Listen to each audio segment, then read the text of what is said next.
Assalamualaikum warahmatullahi wabarakatuh. Kembali lagi bersama saya Mang Soleh di channel saya.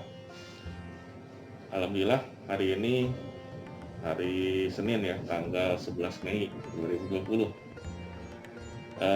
Kenapa saya pakai masker gini dan ini pun settingan settingan apa?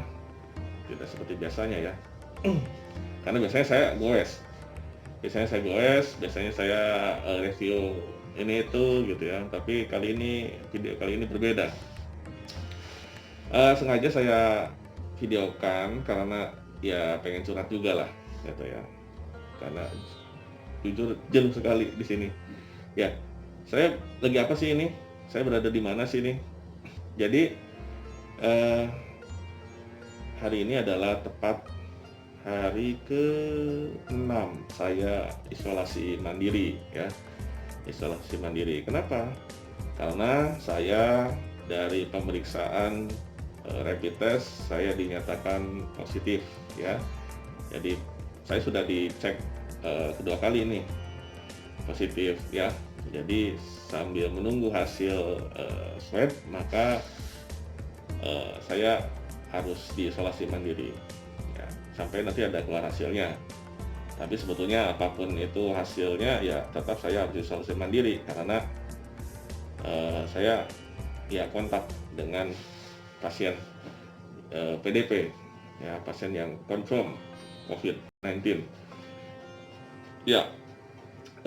Saya kan ya dari profesi lah kenanya itu ya, karena memang profesi saya profesi yang kontak langsung dengan pasien,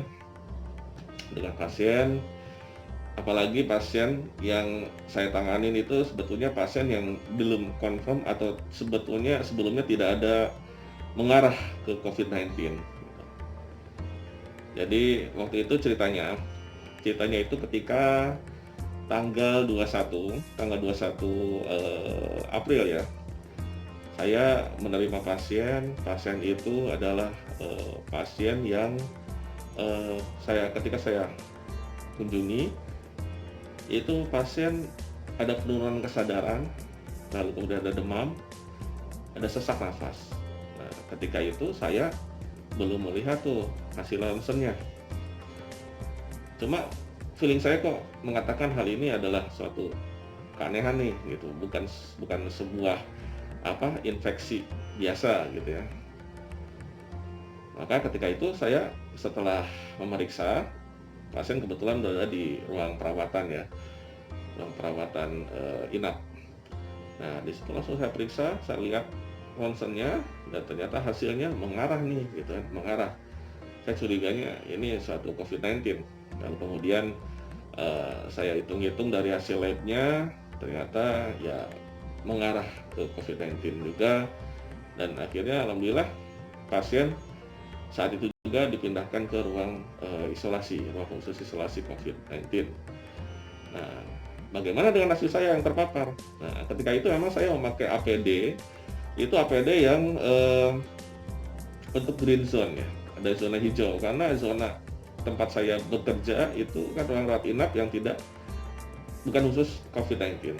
Nah, lalu kemudian meskipun demikian ya saya memakai APD yang waktu itu hanya masker, lalu kemudian juga Google dan face shield saat itu. Karena memang saat itu saya lupa apakah saya pakai gaun atau belum ya, kan pada saat itu sepertinya saya belum pakai gaun karena belum mendapatkan gaun ya.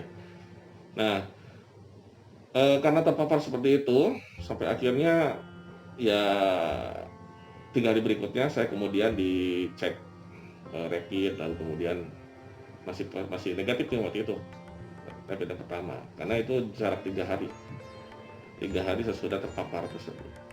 Lalu kemudian 10 hari berikutnya dilakukanlah pemeriksaan ulang ya, karena jika negatif maka harus diulang lagi gitu. Beda dengan kalau positif, awalnya positif, kalau misalnya pertama positif maka langsung dilakukan swab.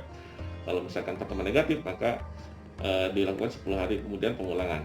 Nah, pada pengulangan tersebut didapati hasil positif.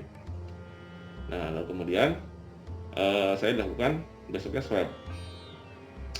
pada saat saya mendapati hasil positif tersebut, saya belum keluar rumah tuh, karena waktu itu saya berpikir saya mau cek dulu istri saya. Kebetulan saya rumah ada istri, 3 anak, dan 1 pembantu ya. Nah, saya cek dulu istri besoknya dicek, alhamdulillah negatif. Nah, ini belum pengulangannya, mungkin minggu ini juga. Nah, ketika istri negatif, maka sudah pasti saya harus keluar dari rumah. Nah, jadi saya keluar dari rumah, saya isolasi mandiri di satu tempat ya, gitu. Maka ketika itu ya saya ya mengaku kesepian, lalu kemudian juga ya bosan gitu ya, karena sendirian tidak ada yang menemani ya. Jadi saya cuma ibadah, lalu kemudian juga buka puasa, lalu kemudian sahur, cuma gitu aja. Tidak ada lagi yang dilakukan, karena saya pun diistirahatkan ya dari pekerjaan saya diistirahatkan. Nah, saya sih cuma menghimbau kepada teman-teman sekalian, apalagi teman-teman pesepeda ya, tolong tetap ikut aturan ya, tetap ikut aturan. Artinya apa? Fokus penyebaran ini sudah tidak lagi luar negeri, tidak lagi tempat zona merah. Zona-zona sekarang kita berada pun masih ada tetap kemungkinan. Apalagi Anda misalkan di daerah yang bukan zona merah gitu. Tetapi selama itu ada kontak dengan orang yang baru keluar dari zona merah, mudik misalnya seperti itu, tetap beresiko. Ya, tetap beresiko. Maka hendaknya tetap disiplin diri ya.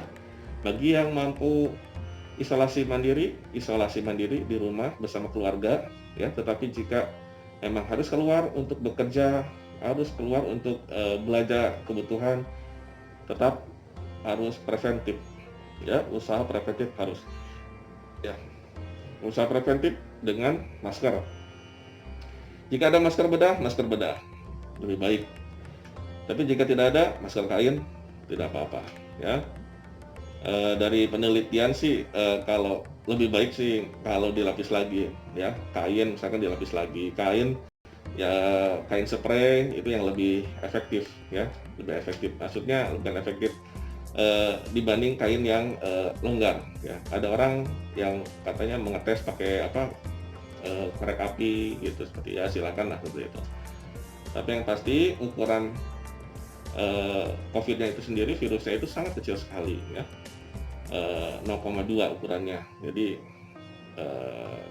harus dicari yang memang bisa menyaring ukuran segitu, virus segitu. Lalu kemudian juga rajin cuci tangan dengan sabun, dengan air mengalir, atau dengan sanitizer. Sanitizer mana?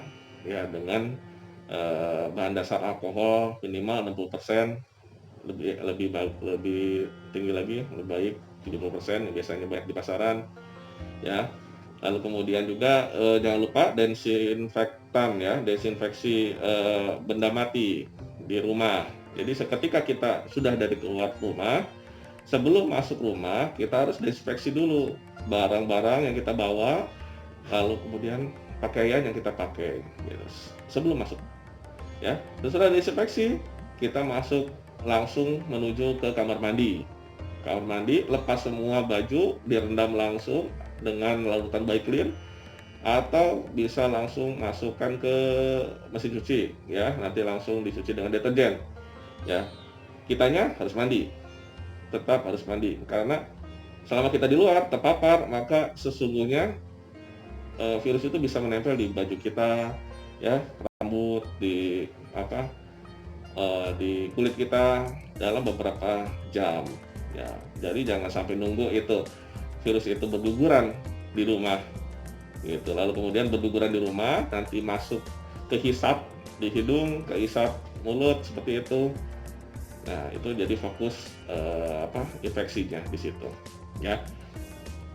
Lalu yang ketiga, selama di luar ruangan, di luar rumah, hindari memegang-megang benda ya. Kebiasaan kita kan memegang naik tangga, kita pegang handle tangga, padahal tanpa memegang pun kita bisa ya memegang meja gitu. Intinya adalah droplet droplet itu adalah percikan-percikan dari orang yang memang mengidap atau mempunyai virus ya, karier virus. Dia akan muncrat lah ya, akan nempel di tempat-tempat sekitar dia. Ya, ingat bahwa ketika bicara pun seseorang karier itu dia akan ada muncratan-muncratan droplet yang akan nempel-nempel di meja, di kursi, di semua hal yang akan berada di sekitar dia. Itu yang hati-hati, ya, hati-hati. Jadi kemana-mana harus bawa sanitizer. Maksudnya ketika kita megang langsung kita semprot, langsung kita bersihkan, ya. Minimal, kenapa tangan aja?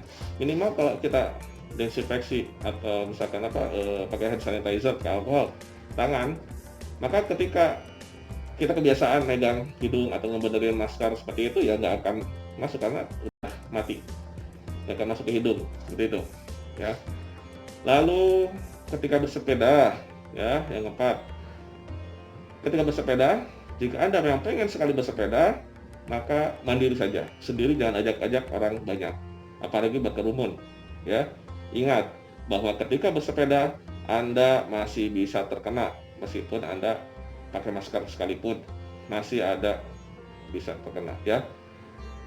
Karena tadi itu, jadi ketika orang naik sepeda, ketika orang naik motor di depan kita gitu, dia carrier, maka dropletnya dia akan terkena ke kita yang di belakangnya, bisa terkena angin, bisa seperti itu, bisa terkena angin mengenai kita gitu. Lagi yang naik motor gitu melintasi kita bisa kena juga gitu, droplet nempel di baju kita ya, sama seperti tadi, nempel di baju kita akhirnya kehisap kena tangan, lalu tangan benerin ini, atau misalkan kocak-kocak mata atau kocak-kocak hidung, akhirnya kena juga, masuk di situ, ya. Intinya tetap yang terbaik adalah isolasi mandiri di rumah, ya, atau di tempat yang isolasi, ya, seperti itu. Tidak perlu di rumah sakit. Di rumah sakit hanya untuk orang yang bergejala sedang sampai berat, ya. Jika bergejala ringan, tetap protokolnya adalah isolasi mandiri di rumah, ya. Semoga rekan-rekan sekalian disehatkan. Insya Allah nanti kita akan ketemu lagi, kita goes bareng lagi ketika nanti sudah selesai semua corona ini, ya. Kita doakan bersama-sama. Yang pasti kita harus disiplin diri, harus hand hygiene jangan lupa, gitu ya. Lalu kemudian hidup sehat, banyak makanan-makanan bergizi seperti itu, suplemen, ya, supaya kita dan keluarga kita aman. Istilahnya lakukan yang kita bisa lakukan, meskipun itu sedikit, meskipun itu minimal, tetapi itu pasti akan berefek maksimal untuk orang lain. Jika masing-masing orang menyelamatkan dirinya, menyelamatkan keluarganya, maka orang lain akan menirunya, maka satu Indonesia, satu dunia akan ikut mengamankan dirinya, sehingga insya Allah dalam jangka waktu yang tidak lama COVID ini akan segera sirna dari Indonesia. Amin ya Allah. Sekian dari saya, semoga rekan-rekan tetap semangat. Saya ucapkan terima kasih atas dukungan-dukungannya, atas donasi-donasi yang sudah masuk melalui saya, dari rekan-rekan pesepeda, dari rekan-rekan organisasi, komunitas, ya. Saya ucapkan terima kasih, sangat terpakai sekali oleh kami yang ada di garda terdepan ini. Mudah-mudahan kita semua disehatkan. Assalamualaikum warahmatullahi wabarakatuh.